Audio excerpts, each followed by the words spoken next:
ਅਸੀਂ ਹੋਰ ਕੁਝ ਨਹੀਂ ਬਾਹਰ ਕਰਾਉਣਾ ਚਾਹੁੰਦੇ। ਸਾਡੇ ਨਾਲ ਬਹੁਤ ਕੁਝ ਹੋ ਗਿਆ ਹੈ। 50,000 ਤੋਂ ਉੱਤੇ ਨੌਜਵਾਨ ਸ਼ਹੀਦ ਹੋ ਚੁੱਕਾ ਹੈ। ਕਹਿੰਦੇ ਸਾਡੇ ਹਿੰਦੂ ਭਰਾ, ਕਈਆਂ ਨੇ ਕਿਹਾ ਹੈ। ਮੈਂ ਆਪ ਨੂੰ ਭਰੋਸਾ ਦਿਵਾਉਣਾ ਹੈ, ਜਿੰਨਾ ਚਿਰ ਤੱਕ 50,000 ਹਿੰਦੂ ਅਸੀਂ ਕਤਲ ਨਹੀਂ ਕਰ ਦਿੰਦੇ, ਸਾਹ ਨਹੀਂ ਲਵਾਂਗੇ।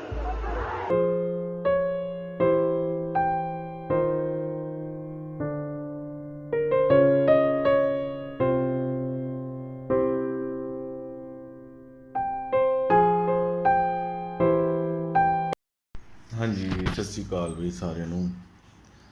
दिस इज़ और शेरपुत ते अज मैं हाजिर हाँ आज अपने नए वीडियो नाल। यार अज मेरा वीडियो थोड़ा जिहा यार डिस्टर्बिंग है। वीडियो जो हुंदा है, देखो मैं सपोर्ट करना शुरू तो लैके अज तक जिन्ने भी मेरा चैनल वेखे है, जिसने भी मेरा चैनल देखा, मैं सच को सपोर्ट करने वाला आदमी। मैंने अभी 2-3 दिन पहले खालिस्तान की डॉक्यूमेंट्री डाली। डॉक्यूमेंट्री आप लोगों ने पसंद भी करी। क्या हुआ क्या नहीं हुआ, मैंने संत जरनैल सिंह भिंडरांवाले खालसा जी के बारे में भी बताया। अब मैं आपको एक चीज़ बताने वाला हूँ कि एग्जैक्टली आज का जो वीडियो है वो खालिस्तान पे है कि खालिस्तान जब 84 के बाद उन्होंने अपनी एक्टिविटी स्टार्ट की, खालिस्तानी जो ग्रुप्स थे, मिलिटेंट ग्रुप्स, और उन्होंने क्या क्या किया।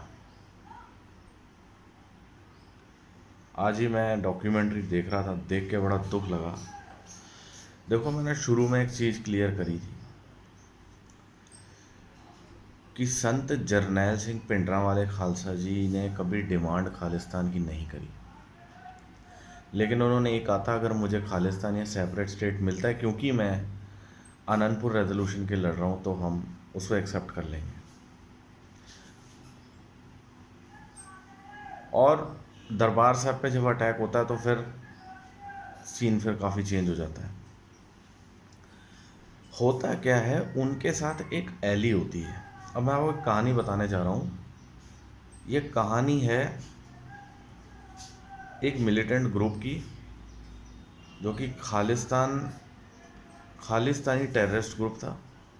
ये संत जरनैल सिंह भिंडरांवाले के से रिलेटेड नहीं है। मैंने आपको संत जरनैल सिंह भिंडरांवाले जी की शख्सियत बताई। मैंने थोड़ा सर्च किया। ये ग्रुप है बब्बर खालसा इंटरनेशनल, BKI। और आज का जो वीडियो है वो कनिष्क बॉम्बिंग पे है। उन्होंने एक एयर इंडिया की फ़्लाइट गिराई थी, जो कि मॉन्ट्रियल से दिल्ली आना था जिसे, और वो बीच में ही लंदन के पास आयरिश सी में जाके गिर गई, मतलब ब्लास्ट हो गया। कहानी कुछ इस तरह है। पहले मैं बब्बर खालसा इंटरनेशनल की बात कर लेता हूँ। जब 84 में इंदिरा गांधी ने अटैक किया था दरबार साहब पे, तो उसमें बब्बर खालसा के लोग, अमरीक सिंह, ये सारे खड़कू सिंह कहलाते हैं। खड़कू इन्हों कहते खड़कू सिंह। ये संत जरनैल सिंह भिंडरांवाले खालसा जी नाल ही लड़े थे। लेकिन इनमें मतभेद ये था कि बब्बर खालसा ये चाहता था कि सिर्फ सिख रहें, सिखों के लॉ लगें, कोई दूसरी कम्युनिटी को कोई जगह नहीं है। जरनैल सिंह भिंडरांवाले खालसा जी जिस ऑर्गेनाइजेशन के हेड थे उसका नाम था दमदमी टकसाल। दमदमी टकसाल श्री गुरु गोबिंद सिंह महाराज ने चलाई है। और ये इट्स अ प्योरली कह सकते हो कि ये प्योरली खालसे की रहत मर्यादा पर बेस्ड है। दमदमी टकसाल, टकसाल का मतलब होता है इंस्टीट्यूशन। दमदमी ये दमदमा साहब में बनाई गई थी, पंजाब में जो है, जिसमें सुंदर सिंह भिंडरांवाला, करतार सिंह भिंडरांवाला, ये बहुत लंबे नाम हैं। लेकिन होता क्या है कि एक 78 में, मैं कनिष्क बॉम्बिंग वाले इंसिडेंट पे आ रहा हूँ, आज वीडियो उसी के बारे में है। लेकिन कनिष्क बॉम्बिंग जो कराई थी बब्बर खालसा इंटरनेशनल ने करवाई थी। थोड़ा वीडियो लंबा है दोस्तों, लेकिन इंटरेस्टिंग है। शेरपुत सच को सच बोलता है, झूठ को झूठ बोलता है। बस आप इस बात को समझ लें, आपके दिल में मेरी शख्सियत पता लग जाएगी कि मैं कौन हूँ। और मैं क्या हूँ। चलते हैं आगे। 78 में मैंने आपको वीडियो में बताया था कि 1978 में निरंकारी कांड होता है, जिसमें गुरबचन सिंह जो था निरंकारी उस समय, बैसाखी वाले दिन 13 अप्रैल 1978 में अकालियों ने, क्योंकि सपोर्ट था निरंकारियों को, तो इन्होंने परेड वगैरह उनकी अलाउ कर दी कि भाई जाओ या करो। लेकिन ये बात पिंडरावाले खालसा जी को ये रास नहीं आई, क्योंकि वो ये कहते थे, और वो है बात सच है, निरंकारी जो होते हैं ये एक सेक्ट होता है जो कि गुरु ग्रंथ साहिब जी को अपना गुरु नहीं मानते। ये कहते हैं जिंदा गुरु हैं, जबकि गुरु गोबिंद सिंह महाराज ने खुद के बाद कोई गुरु ना आने की उन्होंने क्लियरली कह दिया था, सब सिखन को हुक्म है गुरु मान्यो ग्रंथ। ठीक है, तो इस चीज़ को ना मानते हुए, इस चीज़ का विरोध करते हुए निरंकारियों और जो पिंडरा जत्था था उसमें लड़ाई हो गई 1978 में, गोलियां चली और 62 निरंकारियों पे केस दर्ज हुए, क्योंकि उसने बहुत सिखों को मारा। गोली पहले निरंकारियों ने चलाई थी, और क्यों चलाई थी, क्योंकि उन्हें सरकार का सपोर्ट था। उस समय सरकार होती थी 78 में बादलों की, Prakash Singh Badal was the chief minister. अब सीन क्या हुआ कि उस समय इस चीज़ का, निरंकारियों की चीज जो इन्होंने गंद डाला था, सिखों को मारा था, इसका बदला लेने के लिए ग्रुप बनाया जाता है। और 2-3 बंदे होते हैं ग्रुप को बनाते हैं, जिसका नाम रखा जाता है बब्बर खालसा इंटरनेशनल। ये खड़कू ग्रुप होता है, जिसके जो फाउंडर होते हैं, अखंड कीर्तनी जत्थे में एक लेडी होती है जिनका नाम होता है बीबी अमरजीत कौर। उसी अखंड कीर्तनी जत्थे में एक बंदा होता है जिसका नाम होता है तलविंदर सिंह परमार। उसी में एक बंदा होता है जिसका नाम होता है सुखदेव सिंह बब्बर। तलविंदर सिंह परमार को तलविंदर सिंह बब्बर भी कहते हैं। बब्बर खालसा इंटरनेशनल बेसिकली जो भी इस ग्रुप के हैं वो आखिर में अपना सरनेम बब्बर ही लगाते हैं। तो बब्बर खालसा इंटरनेशनल में से एक बंदा था रंजीत सिंह, फिर उसने 1980 में उसको बचने को, जो पखंडी बचना था निरंकारी, उसको उड़ा दिया था। वहाँ तक कहानी सही है। लेकिन क्या होता है कि कुछ चीज़ें होती हैं जब वो ज़्यादा बढ़ जाती हैं, जब वो एक्सेस हो जाती हैं, तो वो कंट्रोल से बाहर हो जाती हैं। बब्बर खालसा इंटरनेशनल बनाया तो निरंकारियों का बदला लेने के लिए था, खालसे को रीस्टैब्लिश करने के लिए था, लेकिन वो स्टार्ट ऐसे हुआ और वो एंड होते होते वो एक टेररिस्ट ग्रुप बन गया। मैं सिर्फ बब्बर खालसा इंटरनेशनल की बात कर रहा हूँ। और बब्बर खालसा इंटरनेशनल के जो बंदे थे तलविंदर सिंह, वो बहुत ज़्यादा एग्रेसिव थे, बहुत ज़्यादा खड़कू थे, बहुत ज़्यादा वो लोग इतने एग्रेसिव थे, वो हिंदुओं को कुछ नहीं मानते थे, दूसरी कम्युनिटीज़ को। ये मैं सच बोल रहा हूँ। उसी समय क्या होता है कि जब 84 हो जाता है, उन्होंने, ये बात सच है कि उन्होंने क्या है कि एक्सट्रीम फाइटिंग करी। ये वो इसी तरह है कि जैसे हर कौम में होते हैं, जैसे MIM है तो बब्बर खालसा इसमें सिखों में है, तो ऐसे ही हिंदुओं में भी एक VHP है, शिवसेना है। तो ये दूसरी कम्युनिटीज़ को कुछ नहीं मानते थे। जबकि पिंडरा वाले खालसा जी का जो मोटो था वो था सिर्फ अनंतपुर रेजोल्यूशन को करवाना, किसी को मारकाट नहीं करना। इसीलिए उनकी इमेज खराब होती है। संत जरनैल सिंह पिंडरा वाले खालसा जी की image Babbar Khalsa international BKI ने करके ख़राब हुई है। Babbar Khalsa international it's a purely Canadian Khalistani group. अब जी होता क्या है, 1984 होता है, बब्बर खालसा इंटरनेशनल के खड़कू सिंह और जरनैल सिंह पिंडरा वाले खालसा जी लड़ते हैं। आखिर में संतों की शहीदी हो जाती है, अकाली गद्दार जिसमें तोहरा, ठीक है, फिर आपके प्रकाश सिंह बादल, ठीक है जी, हरचरण सिंह लोंगेवाल, ये सब संत जी को बीच में छोड़ के उन्हें शहीद होने देते हैं। शबेग सिंह भी शहीद हो जाते हैं। ये लोग बाहर आ जाते हैं, किसी मिलिट्री वैन में चले जाते हैं। लेकिन अब क्या होता है इंटरनेशनली, क्योंकि 84 में अटैक होता है, इंदिरा गांधी को उड़ा देते हैं, लेकिन इंटरनेशनली इसका जो सिख समुदाय है पूरे वर्ल्ड में, उसमें बहुत ज़्यादा रोष आ जाता है। तो बब्बर खालसा इंटरनेशनल बेसिकली, इसके जो तरविंदर सिंह परमार हैं, ये अपनी कनाडा में भी और US में भी इन्होंने अपने नेटवर्क फैला लिए।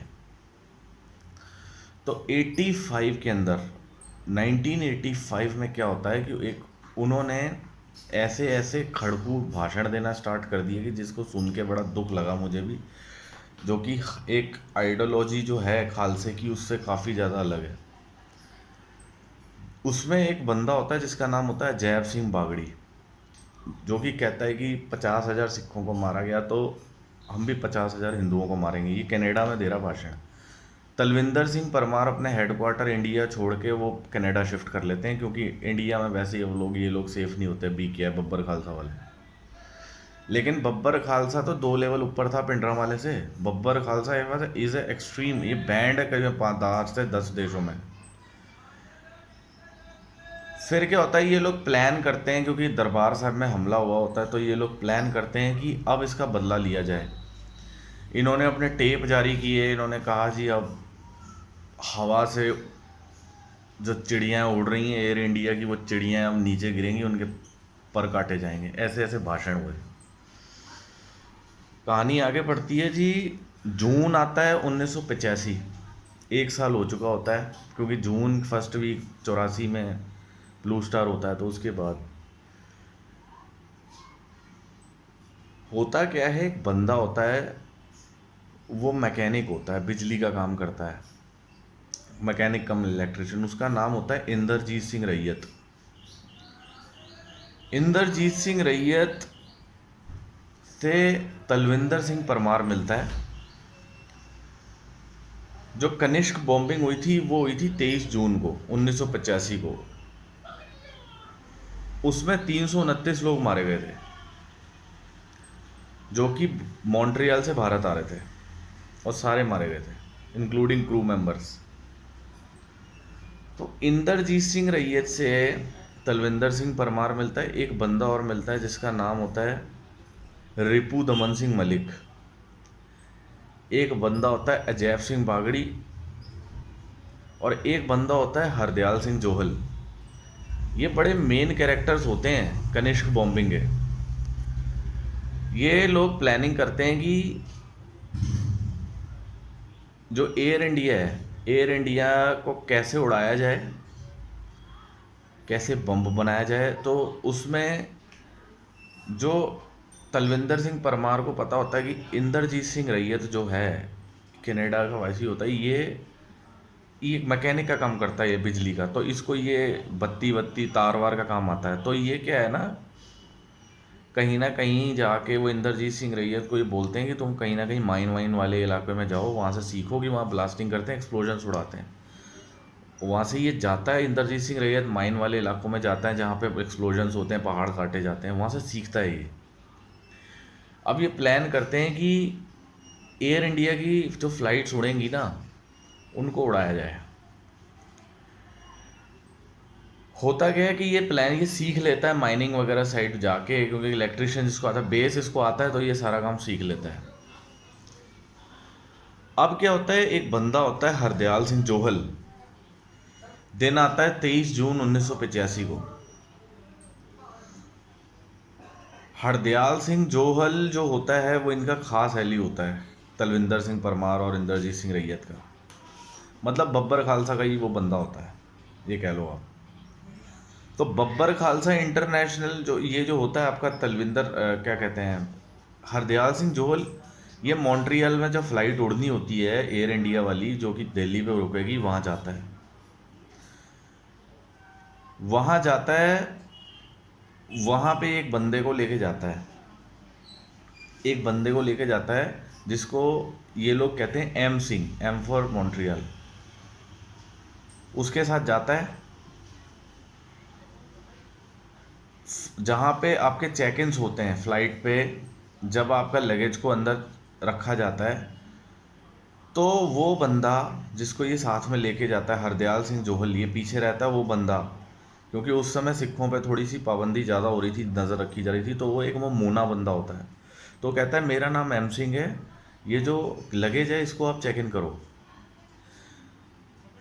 जो लगेज मैनेजर होती है वो कहती है तुम्हारे नाम का रिकॉर्ड नहीं है, मतलब तुम्हारे नाम की टिकट नहीं है। उस समय में कंप्यूटरों का इतना जोर नहीं होता था, छोटे मोटे सिस्टम होते थे, बस एक्सरे वगैरह मशीन्स होती थी, कंप्यूटर इतना डेवलप नहीं था सन 85 में, तो बाद में आया सीन। तो वो जैसे तैसे करके अपना लगेज को चेक इन करा लेता है और वो बहसबाजी करता है, जबकि उसका रिकॉर्ड में नाम ही नहीं होता, कोई उसने टिकट नहीं खरीदी। जब आपने टिकट खरीदी ही नहीं है तो आप स्पेसिफिक डेस्टिनेशन की फ़्लाइट में अपना लगेज चेक इन नहीं करा सकते। ये लॉजिक होता है एयरपोर्ट का।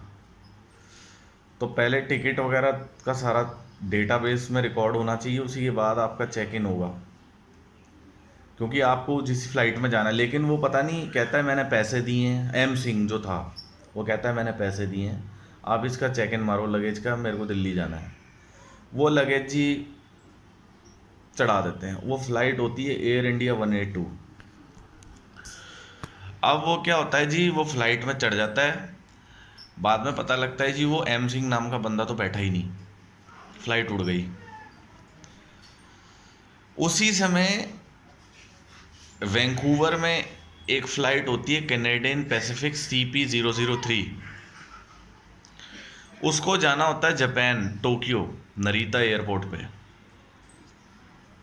उसमें एक एल सिंह नाम का, L Singh, L for lion, L Singh नाम का बंदा चेक इन करता है, और वहाँ पे वो भी इसी स्टाइल से लगेज को चेक इन करवा देता है, और वो भी नहीं बैठता। तो होता ये है कि वो जो फ़्लाइट थी, क्योंकि जो CP003 कैनेडियन पैसिफिक वाली, उसको कहाँ उतरना था, उसको उतरना था टोक्यो, और वो टोक्यो से फिर एयर इंडिया की 301, एयर इंडिया 301 को जाना था बैंकॉक। तो टारगेट था एयर इंडिया 301। अब क्या होता है जी, ये दोनों लगेज चढ़ जाते हैं, एक एम सिंह और एल सिंह। एम सिंह चढ़ गया 182 में, एल सिंह चढ़ गया CP03 में। क्योंकि अब आपको पता होगा कि डिस्टेंस के हिसाब से टोक्यो थोड़ा पास पड़ता है कनाडा से, तो कनाडा वाली से टोक्यो पे फ्लाइट पहुंच जाती है नरीता में। वहाँ पे बम ब्लास्ट होता है जैसे ही पहुंचती है। 2 लगेज वाले बंदे लगेज निकाल रहे होते हैं, चेकआउट कर रहे होते हैं, तो वो मतलब इंटर ट्रांसमिट करना था दूसरी फ्लाइट में, तो वो 2 वहाँ पे ख़त्म हो जाते हैं। आधे घंटे बाद ही जब वो, ये तो हो गई मैंने आपको बताई है नरीता वाली जो वैंकूवर से उड़ी, CP003 एल सिंह वाली। अब उसी समय में एम सिंह वाली जो फ्लाइट थी जो मॉन्ट्रियल से उड़ी है, वो पहुंचती है जी उस समय में आधे घंटे बाद आयरिश बे के पास। आयरिश बे लंदन के पास है। आयरिश बे पे जैसे ही पहुंचती है ब्लास्ट होता है, और ब्लास्ट होता है वो प्लेन फटता है, उसका डेब्रेस सारा कचरा सारा समंदर में गिरता है, और 329 यात्री उसमें पैसेंजर होते हैं, वो मारे जाते हैं। बाद में इन्वेस्टिगेशन होती है, स्कॉटलैंड यार्ड, इंटरपोल सारे आ जाते हैं, US के भी आ जाते हैं। पता लगता है जी कनेक्शन बब्बर खालसा से जुड़े हैं। बम बनाया था जी रिपू दमन, उसने इंदरजीत सिंह रैयत ने। तलविंदर सिंह परमार जो है उसको भी फिर छापामारी होती है, लेकिन वो फरार हो जाता है, उसको बाद में एनकाउंटर करते हैं इंडिया में। लेकिन इंदरजीत सिंह रैयत को गिरफ्तार कर लिया जाता है 1988 में। ट्रायल्स चलते हैं, अल्टीमेटली इसको 20 साल की जेल होती है, उम्र कैद होती है, और 2008 में इसको रिलीज़ कर दिया था कनाडा से।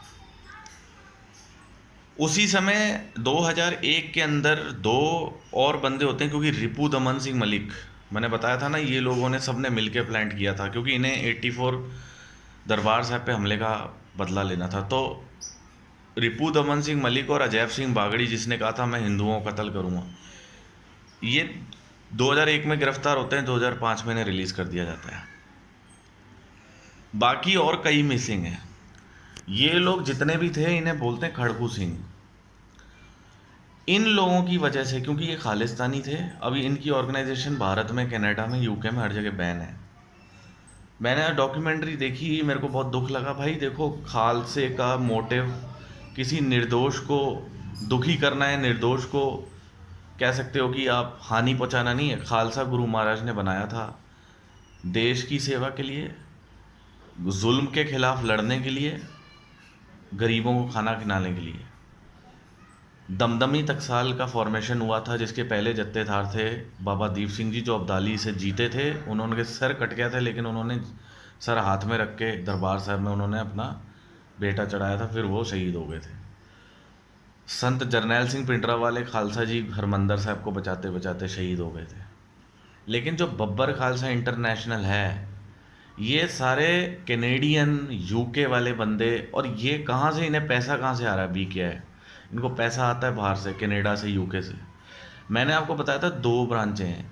एक दमदमी टकसाल वाला सीन है, वो संतों की ब्रांच है, पिंडरा वाले खालसा जी, जो कि एक ऑटोनोमस स्टेट की बात करते थे, जिसमें अनंतपुर रेजोल्यूशन, धर्मयुद्ध मोर्चा 1982 वाला। लेकिन जो सारी एक्टिविटीज़, लोगों को मारना, उसके बाद फ्लाइट उड़ा देना, लोगों के कत्ल करना, वो सारा काम किया बब्बर खालसा इंटरनेशनल ने, जिसे BKI बोलते हैं। फिर खालिस्तान लिबरेशन फोर्स भी आई। ये सारे खड़कू सिंह थे। बने तो ये निरंकारियों के लिए, बदला लेने के लिए थे, लेकिन वो इतने एक्सट्रीम हो गए कि फिर लोगों को मारना शुरू कर दिया। तो एट दी एंड मैं ये कहना चाहता हूँ कि खालसा जो है ना, खालसे की आइडियोलॉजी वो ये है, जो बनाया गया था वो गुरु गोबिंद सिंह महाराज का ही सच्चा खालसा है। उसको अब उस पावर को कोई एक्सट्रीमली मिसयूज़ कर रहा है, अगर उनके वचनों को एक्सट्रीमली मिसयूज़ कर रहा है, तो मेरे ख्याल से वो बंदा अपनी ज़मीर का पक्का नहीं, और वो बहुत ही बड़ा एक कमीना है, जिसमें Babbar Khalsa international, Khalistan liberation force के बंदे, जिन्होंने कई कत्ल किए। लेकिन जगतार सिंह हवारा और कुछ अच्छे लोग भी हुए हैं, जिसमें जगतार सिंह हवारा, बलवंत सिंह राजौना, जिन्होंने बेअंत सिंह और इनको मारा, क्योंकि ऑपरेशन वुडरोज में कई मासूम सिखों को मार दिया गया था।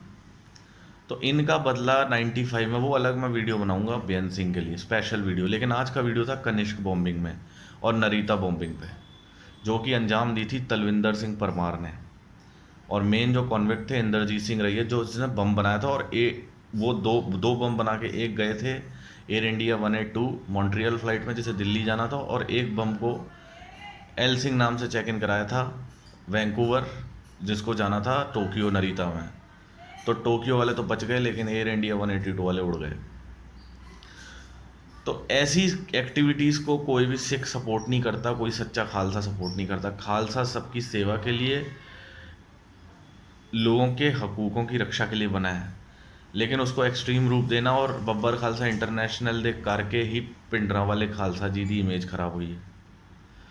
अगर मैं समझना कि मेरी आपदी सोच है, अगर संतां ने उन्हां नाल गठजोड़ नहीं कीता हुंदा, उन्हां नाल वाह नहीं पाया हुंदा बब्बर खालसा होरां नाल, ते मेरे ख्याल नाल संत जरनैल सिंह पिंडरावाल से बड़ा कोई संत नहीं। क्योंकि 1978 तक तो वो प्रचार प्रसार ही करते थे, उनके साथ कोई किसी की कोई लड़ाई झगड़ा कुछ नहीं था, उनको कोई जानता तक नहीं था। लेकिन जैसे ही बब्बर खालसा इंटरनेशनल संतों के साथ जुड़ा है, सारा गेम ही ख़राब हो गया। उन्होंने फिर उसके बाद लोगों ने सिखों पे भी लांछन लगाए, फिर सिख राइट्स हुए, लोगों को मारते रहे, सिखों को गलत नज़र से देखा जाता था। जबकि कुछ लोग दोषी होते हैं, जिसकी वजह से पूरी कौम को आप दोषी नहीं ठहरा सकते। और बब्बर खालसा इंटरनेशनल, कह सकता हूँ कि इसको बैन कर दिया गया, बहुत अच्छा हुआ, क्योंकि स्टार्ट तो ये निरंकारियों के एंड के लिए हुआ था, लेकिन उसके बाद ये टेररिस्ट ऑर्गेनाइजेशन बन गया। तो मेरे सिख यूथ को, मेरे वीरां नूं मेरा यही स्नेहा है कि मेरे वीरों, किसी भी इस टाइप दियां चीज़ां तो, बब्बर खालसा या खड़कू चीज़ां तुसीं दूर रहो। असीं खालसे हां, असीं गुरु दे सिख हां। साडी आइडियोलॉजी खालसे की आइडियोलॉजी ते अमल करो, ਜਿਹੜੀ ਧੰਨ ਧੰਨ ਗੁਰੂ ਗੋਬਿੰਦ ਸਿੰਘ ਮਹਾਰਾਜ ਨੇ ਸਾਨੂੰ ਦਾਤ ਬਖਸ਼ੀ ਹੈ, ਨਾ ਕਿ ਲੋਕਾਂ ਨੂੰ ਮਾਰਨਾ। ਕਿਉਂਕਿ ਨਿਰਦੋਸ਼ ਲੋਕਾਂ ਦਾ ਕੋਈ, ਤੁਸੀਂ ਉਹਨਾਂ ਨੂੰ ਮਾਰੋ ਜਿਨ੍ਹਾਂ ਨੇ ਗਲਤ ਕਾਂਡ ਕੀਤੇ, ਜਿਨ੍ਹਾਂ ਨੇ ਗਲਤ ਕਾਰੇ ਕੀਤੇ, ਜਿਹਦੇ ਵਿੱਚ बुचर बचना जो कि बेअंत सिंह था, ठीक है, फिर इंदिरा गांधी होगी, फिर आपके प्लान किए, उसमें कई मौतें हुई, कई लोग थे सिखों को मरवाया। तो सज्जन कुमार टाइटलर, ये लोग अभी घूम रहे हैं, इनका भी नंबर लगना है, खैर कब लगेगा पता नहीं। सज़ा मतलब नंबर इसका, अगर देखो सुप्रीम कोर्ट कुछ कर दे तो बहुत अच्छी बात है, क्योंकि ये लोगों ने तो बहुत कत्लेआम किए हैं। बाकी देखते हैं, रब रखा, क्या ऊपर वाले की मर्जी होगी। बाकी मैं सिखों को, मेरे वीरों को ये कहना चाहूँगा कि बब्बर खालसा इंटरनेशनल वाले रास्ते पे कोई ना चलो, वो बहुत ज़्यादा एक्सट्रीम थे। वो एक तरह से वो सिखों के औरंगजेब मान लो उन्हें। असी सिख हाँ, असी गुरु दे सिख हाँ बस, और असी संतां दी रिस्पैक्ट करने। संत जरनैल सिंह खालसा पिंडरा वाले जिंदाबाद सी, हैगे ने ते रहणगे। जय हिंद जय भारत।